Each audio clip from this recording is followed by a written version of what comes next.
Imagine this. You're ready to do a deep dive into a new project as a business analyst. But amidst the sea of information and tasks at hand, you find yourself at a crossroads. Which documents should you actually create to capture these crucial requirements? And how can you ensure that you're fulfilling your role as a diligent business analyst? The path to success really lies in understanding the power of documentation, not just as a create all the documents type of tool, but as an analysis and a thinking tool and a helping the business make better decisions type of tool. And today I'm going to cover 5 types of requirements documentation that every business analyst needs to be aware of and start using on most of their projects.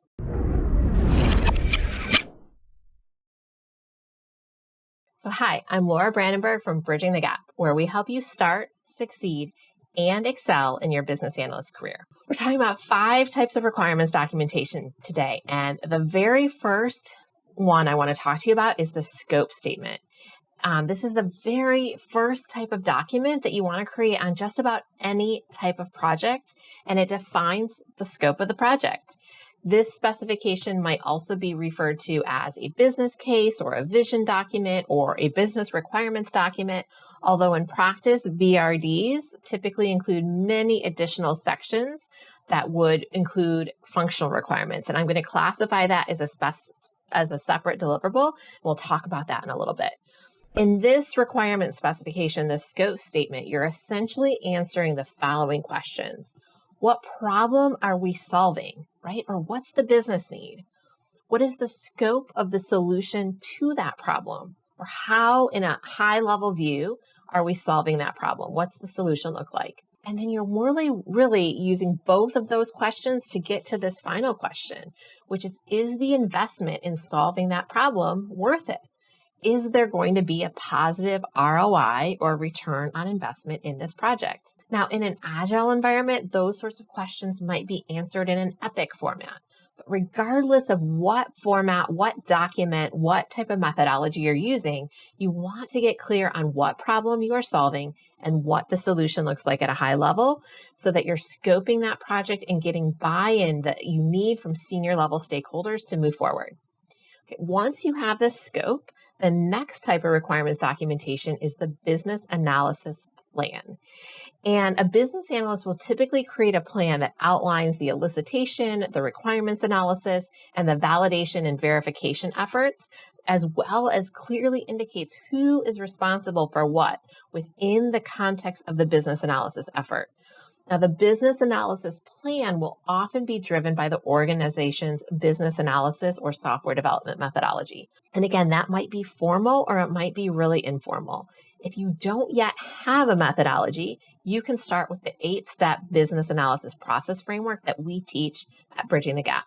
I did an entire video outlining this framework step by step. So to be sure to watch that after you finish this video by clicking the card on the screen now. Now, with the scope defined and your plan in place so you know where you're headed, it's time to start digging into the details. And although there is always a temptation to jump right into the software solution or functional requirements, it almost always makes sense to first start with analyzing the business process. Part of analyzing the business process is a process flow diagram, which is also sometimes called a workflow diagram or a process map. And it shows the big picture of how the overall process flows from a stakeholder or end user perspective. This is a type of visual model that's a great way to elicit a lot of information and create a shared understanding of both your current state and your future state process relatively quickly. To accompany your process flow diagram, you want to use this textual business process document. And we teach this technique of textually modeling a business process at Bridging the Gap because it helps you capture more details and analyze the process in more depth. Often a process flow diagram is a great way to get the big picture, but you're going to overlook some nuances and some details that a textual template will help you think through. And so often those issues or inconsistencies, they're really easy to glaze over with just a workflow diagram, and you are going to catch them when you do the more in-depth analysis using a business process template like this. So to help you in that process, we have a really valuable resource for you available at Bridging the Gap. Our business process template is designed to help you capture and analyze the intricacies of your business process. So by using this template, you can uncover all of those hidden issues and gain a deeper understanding for your workflow. Click the card on screen now to claim your free business process template download. What's really important in this third type of documentation, the business process documentation, is that you are getting a business perspective of both the current state business process and your desired future state business process. This is going to help clarify in even more detail the specific problems that you need to solve using technology. Next up on the list, our fourth type of documentation is functional requirements documentation. Now, if the solution is a software solution, not all solutions are. Sometimes you can just update the business process to solve the business problem. We don't always need to use technology. But very often, we are leveraging technology as all or part of the solution. And in that case, the business analyst is going to specify the functional requirements for the project. These are also known as the solution requirements, the software requirements, sometimes the technical requirements, or the system requirements, right? So functional requirements identify what the system does, how it functions. And they are typically written at the level of what a given user, like an actual end user, a person, can get the system to do. So it's what they see in their interaction with the system that is a functional requirement. There might be a lot of additional things happening behind the scenes. Those would be more technical system design type of requirements. A functional requirement would be something that an end user could experience in interacting with that software system. And they can be captured in a wide variety of different requirements deliverables. So the very first one that we love to teach, it's one of my very favorite requirements modeling techniques, are called use cases. These are a very common way to capture functional requirements. And we teach use cases at Bridging the Gap using the template that you see here. And we do this because we find that use case analysis helps the BAs, again, identify otherwise missed requirements by getting really clear on that system user interaction. It's a really key technique. And so to assist you in this process, we offer another great resource at no cost to you, which is our use case template. So you can download the exact template that you're seeing on the screen. And this is specifically designed to help you capture and document use cases effectively.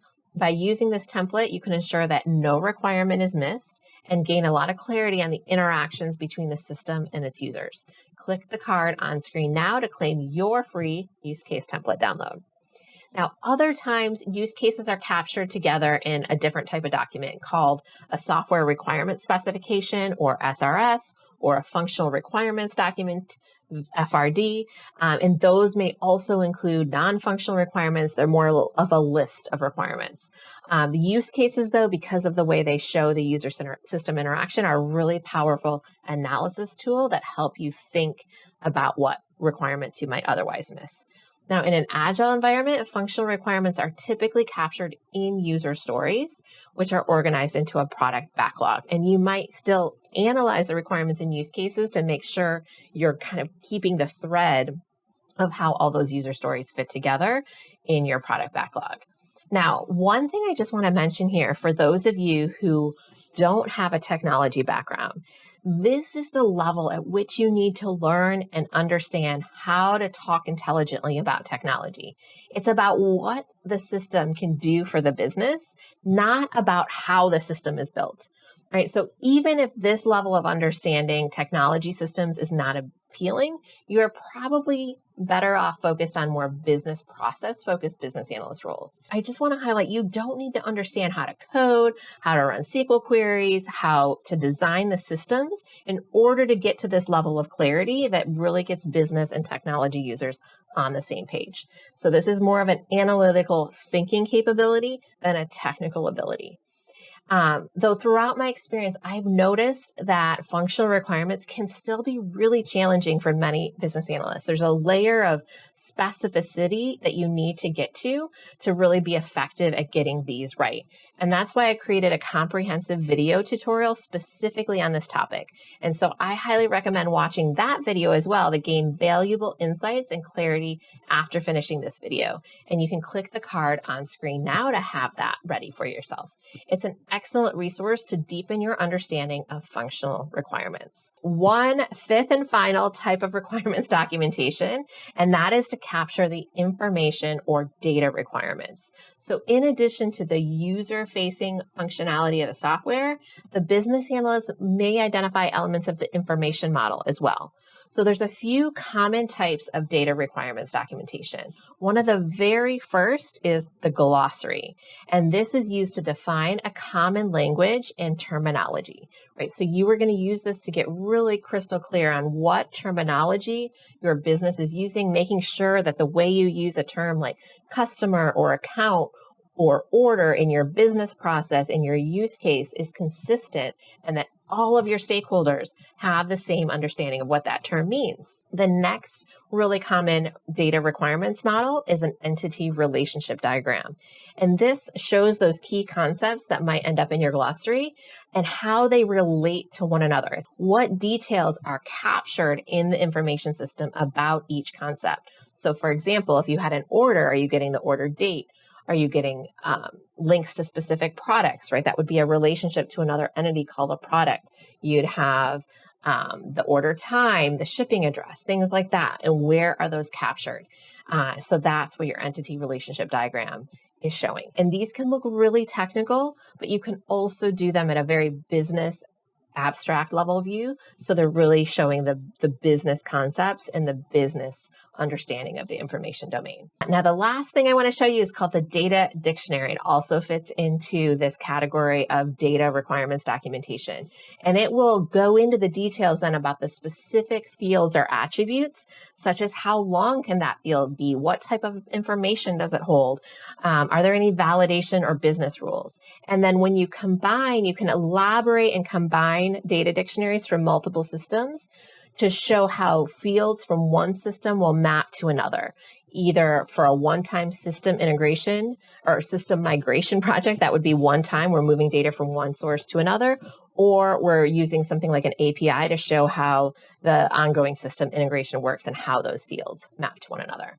And again, while all of this data modeling stuff can seem really complicated and technical, the way we teach it at Bridging the Gap is very business oriented. And so in the Business Analyst Blueprint certification program, you would learn each of these data modeling techniques, as well as how to use system context diagrams to show the overall information or data flow for your project. You know, we just listed 5 categories of documentation and multiple different types of specifications you might use within each of those categories. And by no means does a business analyst create every one of these specifications for each and every project. Most business analysts will pick and choose the most appropriate specifications given the nature of their project, and they're going to customize those templates based on the stakeholder needs and project considerations. So you want to look at what is happening in your project and what is really needed to make the next decision. And what's even more important is that you have a clear and focused business analysis approach that enables you to be more strategic and proactive in terms of how you approach the project. We've got a wealth of content dedicated to providing valuable tips and strategies and insights for business analysts like yourself to help you really be strategic and proactive as possible. And we have new videos releasing here every week. But you're going to have to subscribe and hit that notification bell to stay in the loop with all of our new content. Remember to claim our free use case template by clicking the button on screen now. And if you don't have a business analysis methodology nailed down yet, that is really the very next place to start. Make sure to watch our 8-step business analysis process framework video by clicking the video on screen. And I'll see you over there.